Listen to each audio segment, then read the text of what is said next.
যারা অ্যাসাইলামের মাধ্যমে green card পেয়েছেন তারা এই ট্রাম্পের আমলে নাগরিকত্ব কিংবা সিটিজেনশিপের জন্য আবেদন করলে কোনো ধরনের সমস্যা হবে কিনা, যেটি বলা হচ্ছে যে যেই ধরনের তথ্য আপনি সব জায়গা থেকে দিবেন একই তথ্য থাকতে হবে। এবং এটি বলা হয় আমেরিকাতে যার যার প্রোফাইলের সমস্ত তথ্য কিন্তু সরকারি কর্মকর্তা যারা আছেন, বিশেষ করে অভিবাসী যারা কর্মকর্তা আছেন, সবারই কাছে এই তথ্যগুলো থাকে, যেহেতু তাদের অ্যাক্সেস থাকে। সে তো তথ্যের যেন কোনো ধরনের গড়মিল না হয়। আমার যে প্রশ্নটি ছিল সেটি হচ্ছে, অ্যাসাইলামের মাধ্যমে যারা গ্রিন কার্ড পেয়েছেন তারা এই সময়টিতে ট্রাম্পের আমলে সিটিজেনশিপের জন্য আবেদন করলে মানে কোনো ধরনের ভয় আছে কিনা, নাকি আপনি কি তথ্যটি দিবেন? এখানে এক্ষেত্রে কোনো ভয় নাই।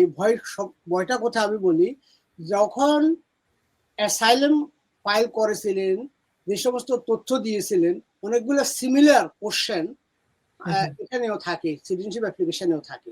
ওই কোশ্চেনের সাথে যদি সাংঘর্ষিক উত্তর হয়, যেমন আপনাকে একটা এক্সাম্পল দিই, অনেকেই অ্যাসাইলাম অ্যাপ্লিকেশনে বলে থাকেন যে আমি বাংলাদেশে অ্যারেস্ট হয়েছি, নির্যাতিত হয়েছি, লাঞ্ছিত হয়েছি, এবং ওখানে কোশ্চেন থাকে হ্যাভ ইউ এভার অ্যারেস্টেড। এখন সিটিজেনশিপ অ্যাপ্লিকেশন লেখা থাকে have you ever been arrested. ওইখানে বলেছেন অ্যারেস্ট হয়েছিলেন, নির্যাতিত হয়েছে, বাট এখানে বলছেন না, I never arrested. Never means জীবনে নেভার। এটা হলো সাংঘর্ষিক উত্তর। এবং দেখা গেল citizenship asylum application multiple application করেছিল অনেকে, একটা অ্যাপ্লিকেশন ভালো হয় নাই, এটা শেষ হয়ে গেছে, পরবর্তী আরেকটা করে গ্রিন কার্ড পাইছেন। তো এটা ভুলে গিয়েছেন যে আগের অ্যাসাইলাম অ্যাপ্লিকেশন যে তথ্য দিয়েছেন, পরবর্তী অ্যাসাইলাম অ্যাপ্লিকেশনে তার সাংঘর্ষিক তথ্য দিয়েছেন, বর্তমানে সিটিজেনশিপে আসে আর কথা বলছেন। এই যে সাংঘর্ষিক বর্তমান ব্যবস্থায় ইমিগ্রেশন ডিপার্টমেন্টে প্রচুর ফান্ড দেওয়া হয়েছে অল অ্যাপ্লিকেশন। একটা কথা আজকে এখানে বলি, আপনি আমি আর যারা দেখছেন সবার ইমিগ্রেশন একটা প্রোফাইল থাকে এলিয়েন নাম্বার অনুসারে। ওই প্রোফাইলে লেখা থাকে আপনি কবে আসলেন, কাকে বিয়ে করলেন, কোথায় কোথায় কাজ করলেন, যেগুলো ডাব্লিউতে কাজ করছেন, এবং কি কি কাজ করেন, কোন শো চালাইতেছেন, কোন ফেসবুক চালাইতেছেন, everything they have a huge screen. এবং ওই স্ক্রিনে তাদের অ্যাক্সেস, আমাদের সম্পর্কে তাদের অ্যাক্সেস অনেক বেশি। আমরা যেটা গুগলে বা বিভিন্ন সফটওয়্যার মাধ্যমে যেটা হয় তার চেয়ে হিউজ বেটার সফটওয়্যার গভর্নমেন্ট এমপ্লয়িরা ইউজ করে। এবং তারা যখন ইন্টারভিউ নিচ্ছে, তাদের স্ক্রিনে, আপনি সামনে বসছেন, তাদের স্ক্রিনে লেখা আছে মোহাম্মদ আইন মজুমদার কত সাল আসছে, কাকে বিয়ে করছে, তার আর কি কি গোটা কি কি পজিশন নিচ্ছে, কি কি করছে। ইভেন কি আপনি এখন আমার শো শেষে যদি যাইয়া গুগলে আমার নামটা পরিষ্কারভাবে টাইপ করেন, এভরিথিং পাবেন যে আমি প্ল্যানিং বোর্ডের চেয়ারম্যান কবে নির্বাচিত হয়েছি, আমি কোথায় কোথায় কোথায় কাজ করছি, সিটিতে কাজ করছি কিনা, স্টেট ডিপার্টমেন্টে কাজ করছি কিনা, ব্যাংকে কাজ করছি কিনা, কোথায় কোনো অ্যারেস্ট হয়েছে কিনা, অ্যারেস্ট হয়ে ডিটেন হয়েছে কিনা, ডিটেনশন যে কতদিন ছিলাম, কিভাবে, এগুলা কিন্তু ওই কোশ্চেন গুলাই সিটিজেনশিপ অ্যাপ্লিকেশনে দেখা হয়।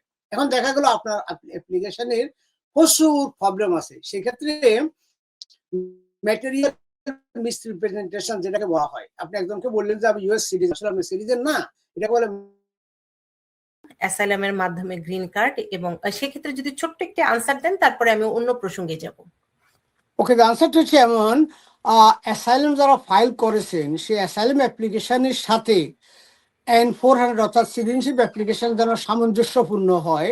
কারণ একই সেটস অফ কোশ্চেনিয়ার যেগুলা অ্যাসাইলামে চাওয়া হয়েছিল, ওই ধরনের সিমিলার কোশ্চেন থাকে সিটিজেনশিপ অ্যাপ্লিকেশনে। যাদের এটা সাংঘর্ষিক হয় সেখানে তাদের প্রবলেম হওয়ার সম্ভাবনা আছে। এবং যারা মাল্টিপল অ্যাসাইলাম অ্যাপ্লিকেশন করেছিলেন এবং একটা ডিনাই হয়েছে, সেটা ডিনাইয়ের কথা না উল্লেখ না করে আরেকটা ফাইল করেছেন, এই জন্য কিছু কিছু ক্ষেত্রে। সুতরাং অ্যাসাইলাম যারা পেয়েছেন, গ্রিন কার্ড পেয়েছেন, তাদের কোনো অসুবিধা নাই সিটিজেনশিপ পেতে, যদি না তাদের অ্যাসাইলাম অ্যাপ্লিকেশনটা সাংঘর্ষিক হয়ে থাকে, ভুল তথ্য দিয়ে থাকেন, অথবা অনেকে দুইটা বিয়ে করেছিলেন এখানে গ্রিন কার্ডের জন্য, একটার কথা উল্লেখ করছে অন্য কথা বলেন নাই, এই ধরনের অনেক প্রবলেম থাকতে পারে। গ্রিন কার্ডটা যদি অবৈধ পথে, অসৎ পথে বা কোনো প্রকার ভুল তথ্যের মাধ্যমে পেয়ে থাকেন, সেই সমস্ত গ্রিন কার্ডধারীরা সিটিজেনশিপ অ্যাপ্লিকেশনের সময় নিজ নিজ আইনজীবীর সাথে পরামর্শ করে করবেন, নিজে নিজে রাস্তায় এখানে সেখানে যেভাবে সেভাবে $1 বিলিয়ন অত্যন্ত গুরুত্বপূর্ণ অ্যাপ্লিকেশনকে যেখানে সেখান থেকে ফাইল করবেন না। এই অ্যাপ্লিকেশন ফরিয়ে অর্থ বোঝা অত অত সহজ নয়। অনেক ক্ষেত্রে দেখা যায় যারা অ্যাপ্লিকেশন উত্তর দিচ্ছেন কোশ্চেন বুঝতে পারা itself is a big deal. Question যদি না বুঝে থাকেন উত্তর অলওয়েজ রং হবে। ইংরেজিতে অনেক সময় 2 লাইনের একটা কোশ্চেন থাকে, কোশ্চেনটাকে বারবার পড়িয়ে বুঝিয়ে অনেক সময় আমরাই বুঝতে ক্লারিফিকেশন পাইতে একটু কষ্ট হয়। সেক্ষেত্রে সাধারণ শিক্ষিত মানুষ মাস্টার ডিগ্রি দেশ থেকে আসা, ওখান থেকে বা এখান থেকেও মাস্টার ডিগ্রি যদিও করে থাকেন, legal language little bit different than other, so be careful only.